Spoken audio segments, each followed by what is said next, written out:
இனிய கனடா வணக்கம். உங்கள் எல்லோருக்கும் மீண்டும் உங்கள் எல்லோரையும் சந்திப்பதில் நான் பெரும் மகிழ்ச்சி அடைகின்றேன். இது ஆர்மோகன். கவிதை சொல்லும் கதை ஊடாக ஓர் கவிதை. இக்கவிதையை எழுதியவர் கனடாவில் இருந்து தெரேசா இந்திராணி. கவிதை வாழ்க்கை என்னும் புத்தகத்தில். ஆக்கம் கனடாவில் இருந்து தெரேசா இந்திராணி. வாழ்க்கை என்னும் புத்தகத்தில் நான் வாசித்த பக்கங்கள் பாதிதான். இன்னும் எத்தனை பக்கங்கள் இருக்குமோ இறைவனைத்தான் கேட்க வேண்டும். வாழ்க்கை என்னும் புத்தகத்தில் நான் வாசித்த பக்கங்கள் பாதிதான். இன்னும் எத்தனை பக்கங்கள் இருக்குமோ இறைவனைத்தான் கேட்க வேண்டும். அழகான பக்கங்களை திருப்பி பார்க்காமல் அநியாயமாக கிழித்து விட்டேனே. இன்னும் அழகான பக்கங்கள் இறைவன் தருவார் என்ற நப்பாசைதான். அழகான பக்கங்களை திருப்பி பார்க்காமல் அநியாயமாக கிழித்து விட்டேனே. இன்னும் அழகான பக்கங்கள் இறைவன் தருவார் என்ற நப்பாசைதான். கடந்த காலங்கள் நினைவில் மலர கண்ணீரில் கரைந்தேன். காலதேவன் என்னை பார்த்து சிரித்தான். கடந்த காலங்கள் நினைவில் மலர கண்ணீரில் கரைந்தேன். காலதேவன் என்னை பார்த்து சிரித்தான். இன்றைய பக்கத்தை வாசித்து பார் பெண்ணே, இருப்பதில் மகிழ்ச்சி கொள் என்றான். இன்றைய பக்கத்தை வாசித்து பார் பெண்ணே, இருப்பதில் மகிழ்ச்சி கொள் என்றான்.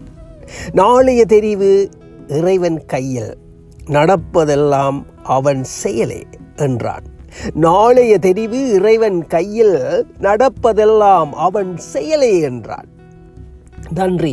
அற்புதமான வரிகள் சகோதரி தெரேசா இந்திராணி.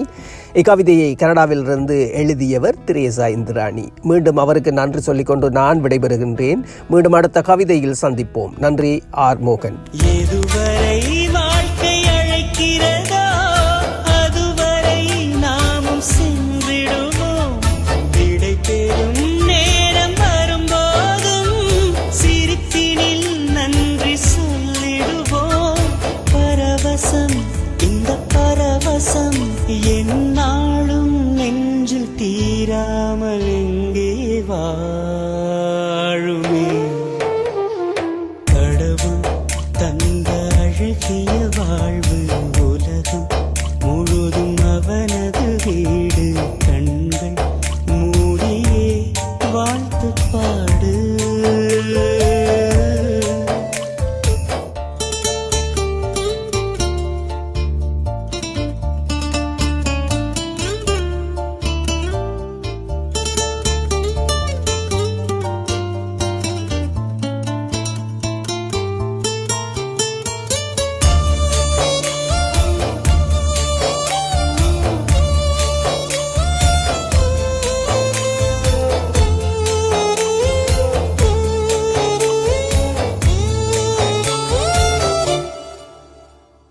நாமெல்லாம் சுவாசிக்க தனித்தனி காற்று கிடையாது.